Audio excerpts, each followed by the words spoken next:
Hello everyone, in this video I will be recapping the chapter 106 and 107 of the manhwa called Leveling with the Gods. When Yuan and Arthur entered the temple, the people inside gave them strange looks. Aries, who had told them only one person would come, seemed to be mistaken. Even the people in the temple could see that. Aries noticed their stares and seemed disappointed. He looked around and then realized what was going on. "It's not two people, it's one person and an undead," he said. Arthur, standing beside Yuan, gave off a creepy vibe with his icy aura. That's when they understood that Arthur was just a summoning of Yuan. But Aries noticed something else. He looked at Yuan with excitement, like he recognized him from somewhere. Yuan explained that he had tried to talk to the people in the temple, but they attacked him instead. Then Yuan looked up at the temple's ceiling and locked eyes with Aries, who was standing at the highest point. Aries asked Yuan who he was. Yuan introduced himself as Kim Yuan and boldly declared that he had come to fight Aries. Aries seemed surprised but asked if Yuan understood who he was challenging. He warned Yuan about the powerful rankers in the temple. Despite the odds, Yuan wasn't fazed. He looked at the rankers and shrugged, suggesting they fight without the little guys. The rankers didn't take kindly to this challenge. They started to gather their powers, getting ready to attack Yuan. Some even attacked him with their powers directly. There were more than 10 rankers in the temple, along with about 40 other players brought in from outside. They clearly outnumbered Yuan, and they weren't weak either. One of the knights mocked Yuan, saying he didn't know what he was getting into. But Yuan wasn't backing down. He interrupted the taunts, proposing a bet. Winner takes everything from the loser. As Aries descended the steps, his gaze fixed on Yuan standing at the entrance. Arthur, the summoned undead, moved aside, allowing their eyes to meet in a tense moment. Aries, seemingly uninterested, questioned Yuan's bold statement, asking if there was anything he wanted from him.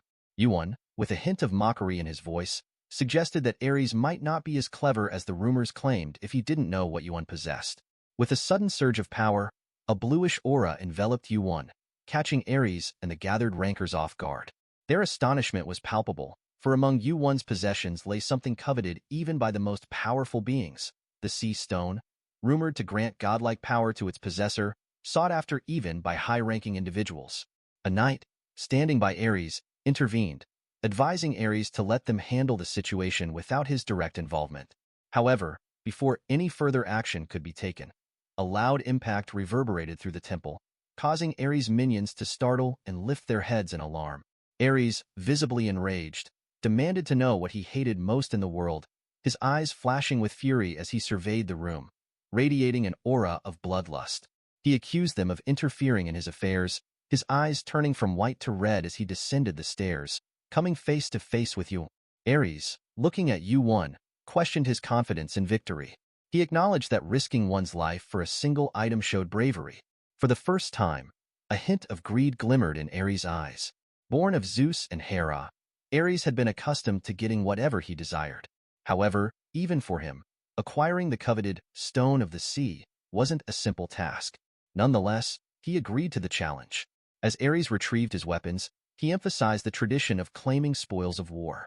With determination in his voice, he declared his intent to defeat Yuan and take the Sea Stone from his body as proof. Aries commanded everyone to stand back, expressing his desire for a one-on-one battle. His aggressive demeanor mirrored Yuan's expectations, showcasing his pride and love for combat. Yuan, in response, instructed Arthur to eliminate anyone who dared to intervene in their duel. Arthur, obediently nodding, stood ready to strike down any intruders.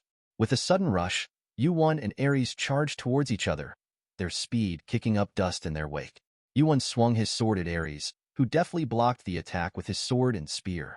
The clash of their weapons echoed, both combatants exerting tremendous strength to push each other back. In the heat of the moment, Aries' eyes crackled with lightning, a sinister smile gracing his lips as he growled with intensity. Aries, wielding his weapons, unleashed a flurry of strikes at Yuan. Despite Yuan's efforts to defend himself, Aries' immense strength shattered the ground beneath them. With each strike, Yuan was pushed further back, the force of Aries' onslaught proving overwhelming. In a brief pause, Aries expressed disappointment at the absence of the King of Knights, fighting alongside Yuan. His gaze shifted to Arthur, observing him closely.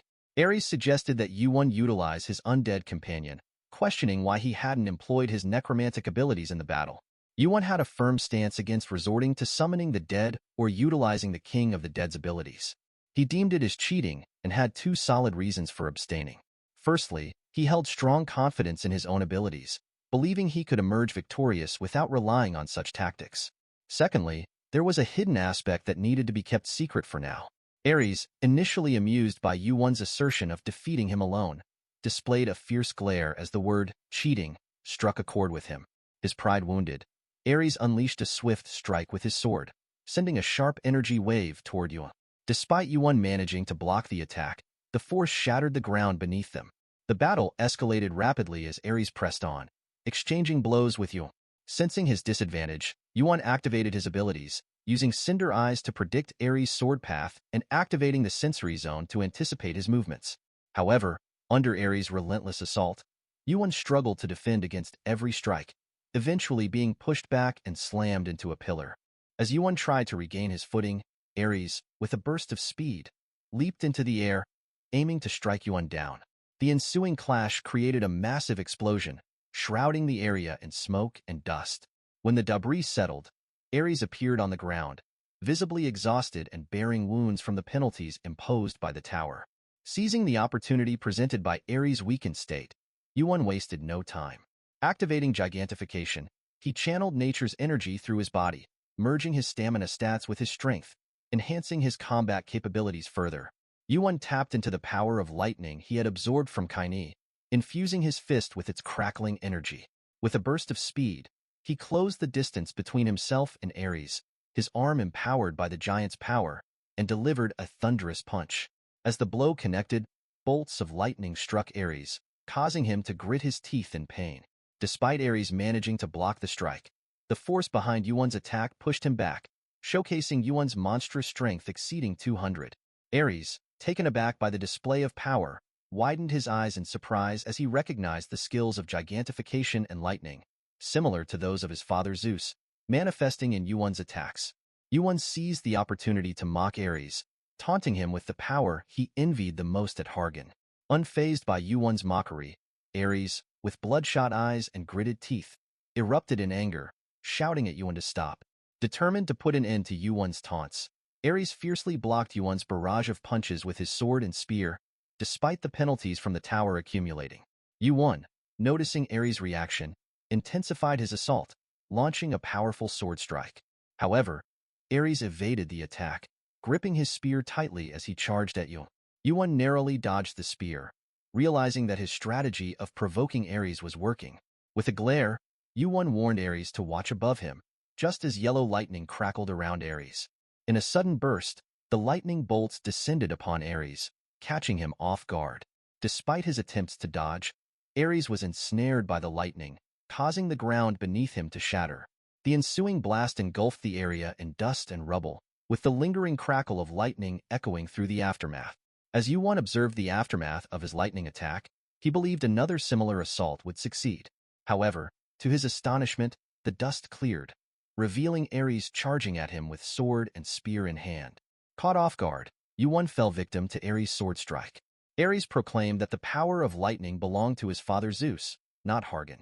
With bloodshot eyes and a grin, Aries asserted his superiority as Zeus's descendant, dismissing the idea of being defeated by his father's power alone.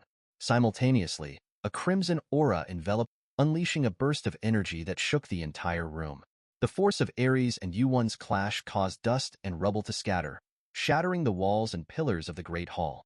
Witnessing the spectacle, the onlookers were left stunned, some even thrown off their feet by the immense pressure. Amidst the chaos, a brown-haired ranker stood his ground, bewildered by the intensity of the battle. It appeared more like a confrontation between two high rankers than a mere player duel. In the midst of the fierce exchange, both combatants unleashed their energies, shattering the ground beneath them. Aries' crimson aura dominated the scene, while Yuan countered with heavenly lightning. Yuan couldn't help but feel a sense of dismay at Aries' disregard for his subordinate's safety, questioning whether such a bloodthirsty fighter truly embodied the ideals of war and courage. Aries appeared consumed by rage, his crimson mana and flashing silver lightning reflecting his berserk state.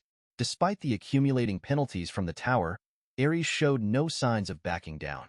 His mind raced with thoughts of seizing Yuan's powers, the sea stone, gigantification, cinder eyes, and the lightning akin to his father Zeus's, in order to surpass his father one day. Unrestrained, Aries relentlessly attacked Yuan, pushing him to his limits. Each strike tested Yuan's strength, making it increasingly difficult for him to defend himself. The relentless assault left Yuan struggling to block Aries' onslaught. Aries, consumed by the intensity of the battle, seemed to have lost all concern for the safety of his subordinates, rampaging recklessly. However, Yuan remained focused on Aries' sword, strategically striking and pulling on it while raising his holy flame to shield himself from the spouting mana. Thanks to the effects of Cinder Eyes and Sensory Field, Yuan found it somewhat easier to evade Aries' spear attacks. Amidst the chaos, Arthur's voice broke through, expressing his intense anger towards Aries, whom he now saw as the embodiment of everything he despised. Despite being under Yuan's command, Arthur's desire to retaliate against Aries burned fiercely within him, ready to strike at any moment. Yuan, noticing Arthur's protective stance over the other players and rankers, realized the depth of Arthur's anger. As the king of knights in his past life, Arthur embodied chivalry, making Aries' actions all the more repugnant in his eyes. A surge of determination welled up within Yuan as he covered his sword with divine fire, preparing for his next move. Aries, momentarily puzzled by Yuan's actions, continued swinging his sword. In a sudden turn of events, the tip of Yuan's sword thrust into Aries' throat, catching him off guard. Although Aries managed to take a step back in surprise, he quickly retaliated by swinging his spear, slashing Yuan's body in half. However, Aries' triumph was short-lived as his body instantly stiffened, engulfed in flames emanating from Yuan. In that moment, Yuan confronted Aries, questioning the source of his power. A surge of electricity crackled from Yuan's left hand, though for Aries, who boasted a high resistance to static shocks, this ability didn't inspire much fear. Yuan, aware of this, questioned Aries about the opposite of his father's lightning. It dawned on Yuan that Aries likely knew of his capability to wield dark mana, perhaps information obtained through a subordinate named Agamemnon. From fire, to lightning, to darkness, Yuan possessed a natural talent for harnessing various types of mana, with no issue arising from the differences in attributes. Kaine's eyes, previously only partially open, widened as an almost boundless power surged forth from within. The mana flowing through Kaine engulfed Yuan's body, infusing him with a familiar energy as if it had always belonged to him. It felt akin to being submerged in a dark sea, devoid of light, evoking memories of his past experiences. Amidst the chaos within the half-collapsed temple, Kaine's mana acted as a counterforce to Aries' golden mana, quickly filling the room with dark energy that permeated the temple surroundings.